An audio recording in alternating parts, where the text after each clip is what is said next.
रही नूपुर शर्मा ने पैगंबर मोहम्मद के बारे में जो भी बातें कही थी उसके लिए उन्होंने सार्वजनिक रूप से माफी मांग ली थी। लेकिन इसके बावजूद 10 जून को जुम्मे की नमाज के बाद हिंसा और आगजनी की गई और उदयपुर में कन्हैया लाल की गला रेत कर हत्या कर दी गई। देश में हुई इन तमाम घटनाओं के लिए अगर कोई जिम्मेदार है तो वो है नूपुर शर्मा का बयान, और उन्हें टीवी पर आकर पूरे देश से माफी मांगनी चाहिए। ऐसा हम नहीं कह रहे, ऐसा देश की सबसे बड़ी अदालत सुप्रीम कोर्ट ने कहा है। और जब से जस्टिस सूर्यकांत और जस्टिस जेबी पारदीवाला की बेंच ने ये सख्त टिप्पणी की है, उनके खिलाफ सोशल मीडिया पर जबरदस्त गुस्सा देखा जा रहा है। अनुपम खेर से लेकर मनोज मुंतशिर जैसी हस्तियों तक ने सुप्रीम कोर्ट की इस टिप्पणी के खिलाफ विरोध जताया। यहाँ तक कि सोशल मीडिया पर सुप्रीम कोर्ट को सुप्रीम कोठा कहकर ट्रेंड कराया गया। लोगों के इस गुस्से के बाद पहली बार नूपुर शर्मा पर टिप्पणी करने वाले जज जेबी पारदीवाला ने इस पूरे मामले पर चुप्पी तोड़ी है और साथ ही मोदी सरकार से बड़ी मांग भी कर दी है।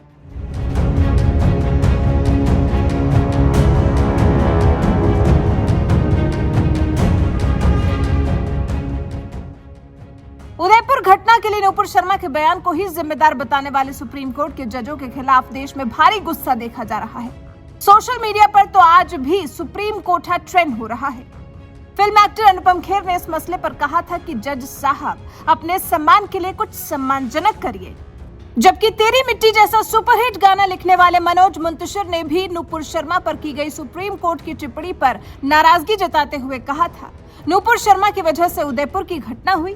सुप्रीम कोर्ट, मैं समझता हूं माननीय उच्चतम न्यायालय का ये वक्तव्य नूपुर शर्मा के विरुद्ध भावनाएं भड़का सकता है, उनकी जान खतरे में पड़ सकती है। जुडिशरी भी शब्द संपादित किए बिना बोलने लग जाए तो निस्संदेह हम कठिन समय से गुजर रहे हैं। एक और ट्वीट में मनोज मुंतशिर ने लिखा, पहले उदयपुर फिर अमरावती, हिंदू हत्या का सिलसिला शुरू हो गया है। आशा करता हूं माननीय सुप्रीम कोर्ट इस विषय पर भी टिप्पणी अवश्य करेगा। जब से सुप्रीम कोर्ट ने नूपुर शर्मा को फटकार लगाई है, ऐसे तमाम लोग सुप्रीम कोर्ट की खुलकर आलोचना कर रहे हैं। यही वजह है कि नूपुर को फटकार लगाने वाली बेंच में शामिल जस्टिस जेबी पारदीवाला ने अब आकर इस मामले पर चुप्पी तोड़ी है। उन्होंने एक कार्यक्रम में कहा, विवादों पर फैसला देते हुए सुप्रीम कोर्ट को कायदे कानून को ध्यान में रखना होता है। न्यायिक फैसले जनता की राय के प्रभाव में आकर नहीं हो सकते हैं। लोकतंत्र में हमने इस बात को चुना है कि हम कोर्ट के फैसलों के मुताबिक चलेंगे। किसी मामले को सुनते समय जजों को उस पर समाज के विचार का कभी पता होता है, कभी नहीं, लेकिन वो उससे प्रभावित नहीं हो सकते। वो कानून के मुताबिक ही अपनी कार्रवाई करते हैं। नूपुर शर्मा पर टिप्पणी के बाद से ही जजों पर हो रहे निजी हमले पर सुप्रीम कोर्ट के जज जस्टिस जेबी पारदीवाला ने कहा, इस तरह से देश एक खतरनाक परिदृश्य की ओर जा रहा है। न्याय के निस्तारण की प्रक्रिया में डिजिटल मीडिया का ट्रायल बेवजह बाधक बनता है। देश में मीडिया आए दिन लक्ष्मण रेखा लांघ रहा है, इसलिए अब इंटरनेट मीडिया और डिजिटल मीडिया को चाक चौबंद करने के लिए कानून की जरूरत है। जजों पर निजी हमले की घातक स्थिति में जज कानून क्या कहता है के बजाय मीडिया क्या कहता है पर विचार करने लगते हैं। एक फैसला लेने से पहले हर एक जज को कभी न कभी लोग क्या कहेंगे और क्या सोचेंगे जैसी दुविधाओं से गुजरना पड़ता है। सोशल मीडिया पर सुप्रीम कोर्ट के जजों पर हो रहे हमलों पर जस्टिस जेबी पारदीवाला ने कहा, इंटरनेट मीडिया और डिजिटल मीडिया में फैसलों की सकारात्मक आलोचना की बजाय मूल रूप से जजों के खिलाफ निजी राय अधिक बनाई जाती है। इससे न्यायिक संस्थाओं को नुकसान हो रहा है। फैसले में समाधान इंटरनेट मीडिया से नहीं बल्कि क्रम में उच्च अदालतों में मिलता है। जज अपनी जुबान से बात नहीं करते बल्कि वो अपने फैसलों से बात करते हैं। भारत में लोकतंत्र को पूरी तरह से परिपक्व नहीं कहा जा सकता है। कानूनी और लोकतांत्रिक मुद्दों को विशुद्ध रूप से राजनीतिकरण करने के लिए इंटरनेट मीडिया का बेजा इस्तेमाल हो रहा है। सुप्रीम कोर्ट के जज जस्टिस जेबी पारदीवाला का यह बयान ऐसे समय में आया है जब सोशल मीडिया पर सुप्रीम कोर्ट के खिलाफ लोगों का जबरदस्त गुस्सा देखा जा रहा है।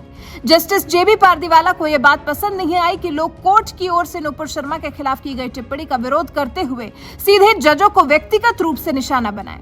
यही वजह है कि अपनी नाराजगी जताने के लिए ही नूपुर शर्मा को फटकार लगाने वाली सुप्रीम कोर्ट की बेंच में शामिल रहे जस्टिस जेबी पारदीवाला ने मोदी सरकार से डिजिटल और इंटरनेट मीडिया पर लगाम लगाए जाने के लिए कानून बनाने की मांग की है।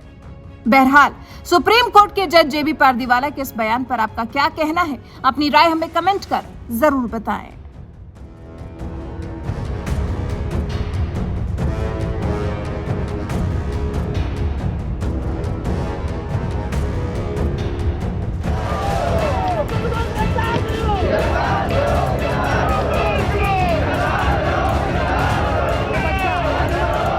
About the role of media, A trial is essentially a process to be carried out by the courts.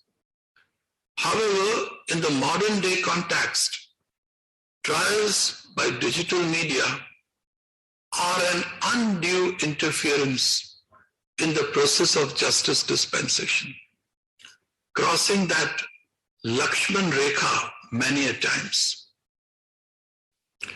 This is especially all the more worrisome when those sections of people start scrutinizing the judicial process who possess only the half-truth, those for whom the concepts of judicial discipline, binding precedents, and inherent limitations of judicial discretion are elusive.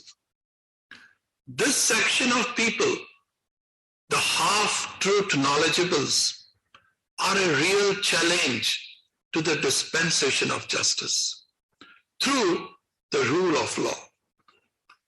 Social and digital media is nowadays primarily resorted to expressing personalized opinions more against the judges per se, rather than a constructive critical appraisal of their judgments. This is what is harming the judicial institution and lowering its dignity.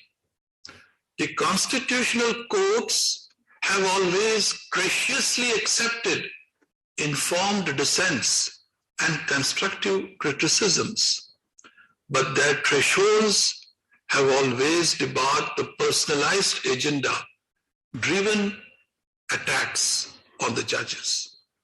This is where the digital and social media needs to be mandatorily regulated in the country to preserve the rule of law under our Constitution. Attacks attempted at judges for their judgments lead to a dangerous scenario wherein judges would have to pay greater attention to what the media thinks rather than what the law actually mandates. This puts the rule of law on the burner, ignoring the sanctity of respect for the courts.